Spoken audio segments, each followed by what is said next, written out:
Linha de frente direto do terceiro congresso do Movimento Brasil Livre na Bahia. E agora eu estou conversando com um deputado estadual pelo PSL, Capitão Alden, deputado estadual baiano. Nesse tempo de mandato, capitão, na Assembleia Legislativa, você está satisfeito com o que você descobriu da Assembleia, com o que você encontrou lá?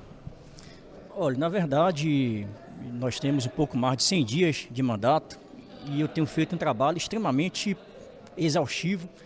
Já foram mais de 49 projetos de lei apresentados em menos de 100 dias de mandato.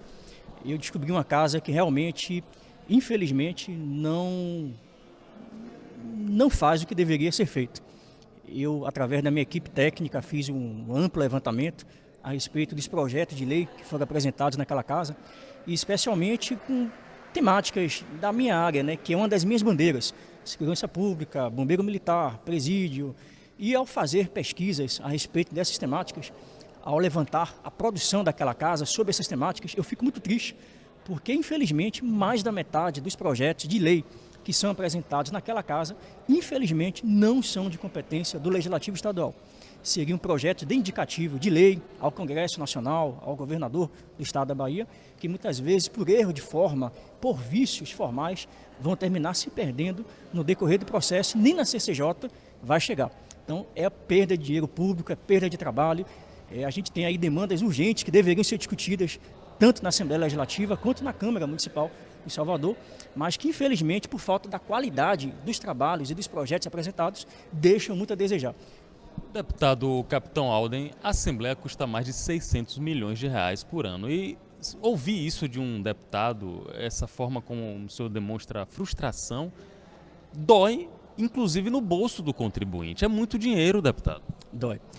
Só para você ter uma ideia, há menos de 2 meses nós tivemos aí 2 casos publicados pela mídia, diversos canais de televisão, 2 mortes que aconteceram durante a travessia do ferryboat. Uma delas de uma idosa, uma outra um idoso, se eu não me engano. E isso muito me assusta, porque eu falei inclusive na tribuna a respeito desses 2 casos e discursei na tribuna dizendo que desde 2003 tem projetos naquela casa que versam sobre essa temática de instalação de uma equipe de pronto-socorrismo nos ferryboats, aeroportos e outros locais de aglomeração, instalação de desfibrilador, que é o equipamento que poderia, naquele momento, salvar vidas. E, infelizmente, desde 2003, por conta da casa não discutir de forma séria, de forma correta, mortes como essa vão continuar acontecendo, porque, infelizmente, a gente não tem a devida responsabilidade dos partidos e dos políticos frente à temática de interesse do povo. O senhor falou sobre vícios de forma na apresentação de projetos. Eu queria saber a sua opinião, até como um militar, como uma pessoa que é rigorosa na hierarquia e na disciplina, até por formação. Há muito desperdício na Casa Legislativa, Assembleia? Olha, eu acredito que a Assembleia hoje, ela, como qualquer outra grande Assembleia Legislativa do país, ela tem todos os recursos necessários para funcionar bem. Você mesmo disse, são destinados mais de 500 milhões de reais, às vezes com aportes financeiros, porque não dá conta da estrutura da casa. Então, assim, de fato, a estrutura da casa ela é muito grande e ela serve tranquilamente para que um profissional, um político qualificado, técnico e que tem interesse, de fato, em ajudar as pessoas, faça bem o seu trabalho. Infelizmente, por razões diversas, por razões que eu posso citar algumas, mas não vem ao caso, eles não fazem. Tem muita gente, eu sei que o senhor quer ser solidário até e ser leal aos seus colegas, mas tem muita gente que está na Assembleia sem trabalhar? Olha, eu não posso afirmar com certeza se as pessoas trabalham ou não trabalham, até porque o regime da casa ela é muito dinâmica. Às vezes você pode não ver o parlamentar na sessão, ali naquele momento, votando, participando dos debates, mas pode estar em seu gabinete, pode estar visitando seus redutos. O que eu acho, na verdade, é que a Casa Legislativa, como qualquer outro órgão do governo e do Estado, ela tem que ter metas, ela tem que ter prioridades. Eu acho que eu posso fazer atendimento no gabinete, eu posso fazer atendimento nas bases, nos momentos necessários e oportunos.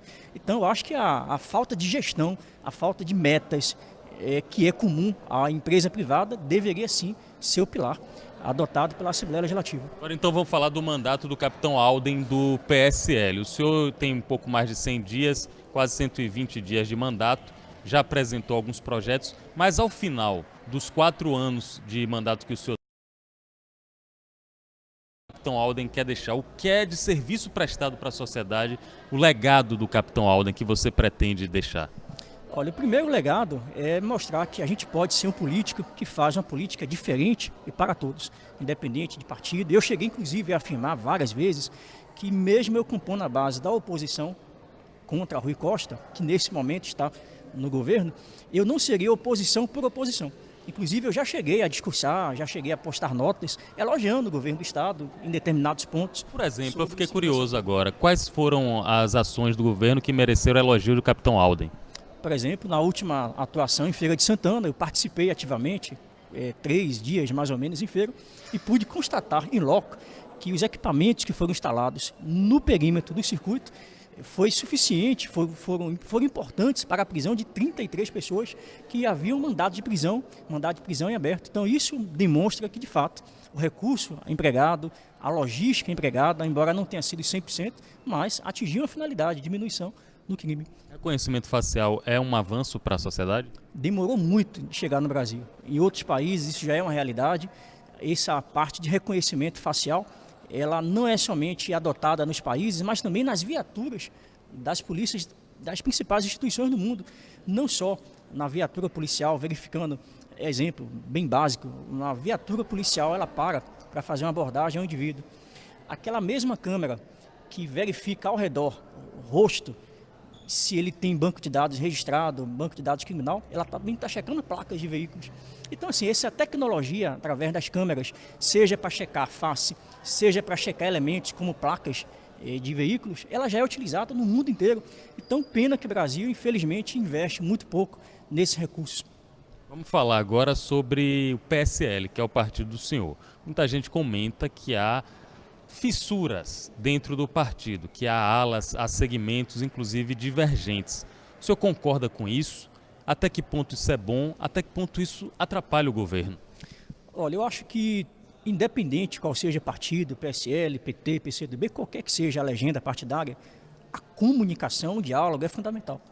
Infelizmente, no PSL baiano, a exemplo também de outros estados, tem havido sim ruídos, fissuras, tem havido sim desentendimentos, e o que é natural. Todo e qualquer partido, toda e qualquer agremiação, política ou não, no momento que se junta com outras pessoas, pode ter divergências. Agora, eu acho que o Bolsonaro ele já definiu as diretrizes maiores do governo dele, o que é que ele espera para o Brasil. Então, de posse dessa diretriz maior, é que as bases deveriam estar se juntando, convergindo, diálogos, conversando. E, infelizmente, no PSL baiano, isso não tem acontecido. Só para você ter uma ideia, desde o segundo turno, desde as eleições do segundo turno, nós não tivemos contato com oficial, com a presidência do partido. É uma crítica à deputada federal Daiane Pimentel? A presidente do partido, nesse momento, no PSL baiano, é a professora Daiane Pimentel. Não é crítica à deputada Daiane Pimentel, ela é parlamentar, mas uma crítica à forma de atuação enquanto presidente. Se a gente se coloca no papel de presidente, como parlamentar do partido, nós temos obrigações, temos deveres, temos atribuições das mais diversas.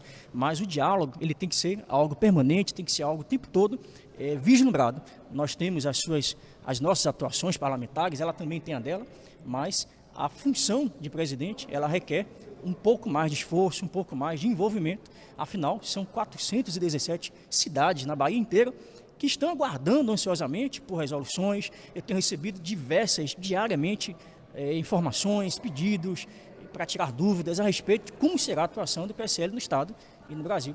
Então, essa falta de diálogo faz com que haja essas fissuras. Então, eu acho que com um bom líder não adianta apenas dar ordens e mandar. Fazer isso é ser chefe. A sua colega, desculpe interromper, a sua colega deputada Thalita fez críticas na imprensa, até colocou a presidente do partido, deputada Daiane Pimentel, como uma figura mais autocrática, assim, uma figura de pouco diálogo. O senhor concorda com essas observações?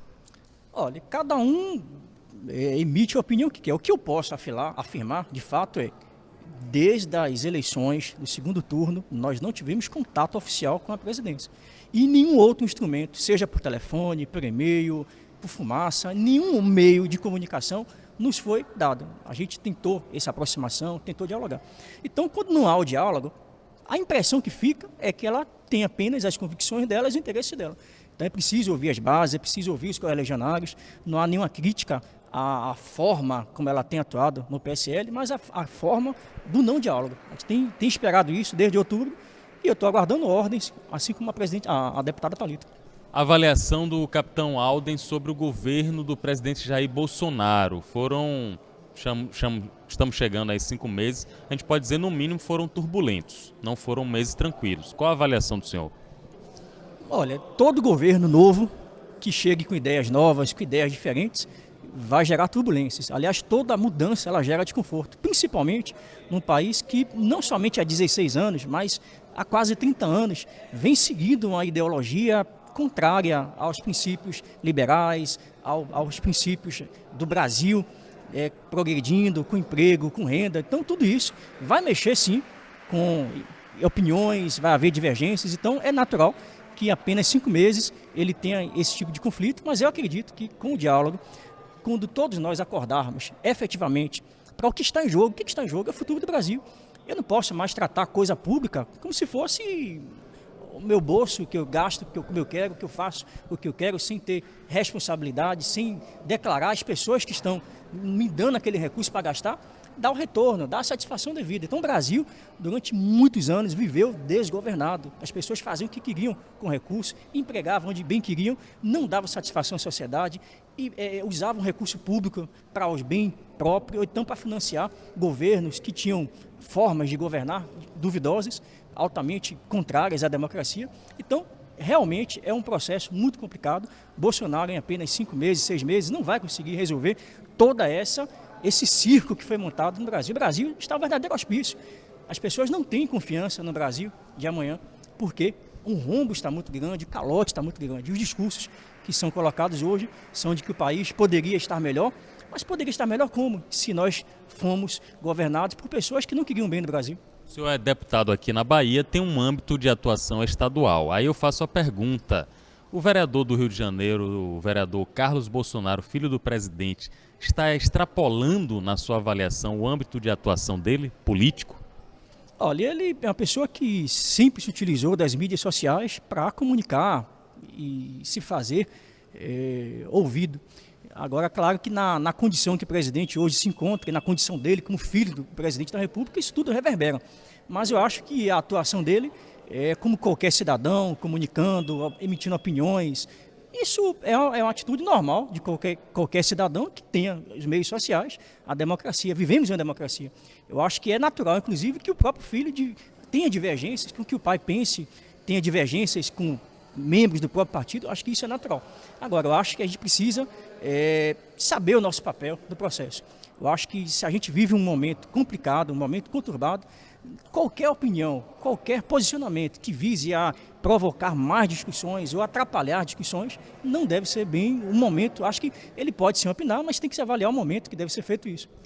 O senhor tem uma base eleitoral aqui em Salvador, o senhor foi bem votado e 2020 já está aí. Não é impossível negar que as articulações todas para a sucessão municipal já estão sendo feitas. O senhor já colocou o seu nome no partido como possível candidato ao executivo? E caso o senhor não tenha colocado, o senhor tem um preferido, um favorito? Primeiramente, eu não tenho me colocado à disposição. Claro que eu estou à disposição do partido, e se o partido assim entender, eu cumpro missão e vou. Nesse momento, a minha missão é exercer o meu mandato como deputado estadual. Qualquer outra pretensão política, eu acho que quem vai dizer isso é o povo, são as ações do meu mandato. Então, não estou pensando nisso agora. Eu vim para fazer, cumprir uma missão, vou cumprir a missão, tenho cumprido essa missão religiosamente e não tenho nenhuma pretensão em 2020, a não ser, de fato, apoiar, ampliar a estrutura da minha base, obviamente, para 2022. Agora, 2020, o senhor já tem um candidato favorito, já que o senhor ainda não se coloca na posição de postulante ao executivo? Não, eu acho que ainda é muito cedo falar sobre isso. O cenário político ainda política é igual a nuvem. Você olha nesse momento, está de um jeito, olha um segundo depois já mudou. Então a política ela é muito dinâmica. Você tem nomes, obviamente, que nesse momento, as peças como estão colocadas, você tem nomes de pessoas que estão se projetando melhor ou pior.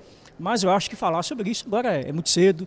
A gente ainda tem muita água para rolar, muita chuva para acontecer. Então acho que não é o momento agora. Deputado Capitão Alden, do PSL, deputado estadual da Bahia, muito obrigado.